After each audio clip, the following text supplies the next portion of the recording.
Welcome to Samba Samba. Enjoy the video.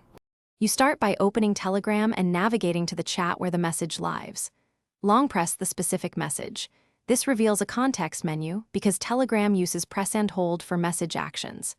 Make sure you are a chat admin in groups, since pinning requires that permission. If you're in a one-to-one chat, you can pin without extra rights.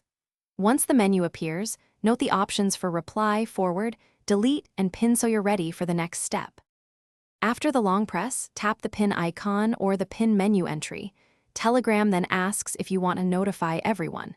Choose whether to notify all members, use notifications to grab attention, or keep it silent to avoid spamming.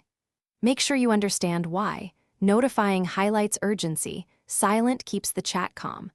Once you select the notification preference, confirm the action. The message will move to the top of the chat and appear. To finish, verify the pinned message appears at the top or in the pinned messages preview.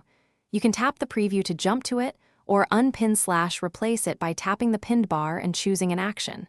If you don't see pin options, check your admin rights. Group settings can restrict pinning. If pins behave oddly, make sure your Telegram app is updated and restart it. These steps fix most issues quickly and keep pinned content reliable for the group. Thanks for watching. Consider subscribing if we helped you.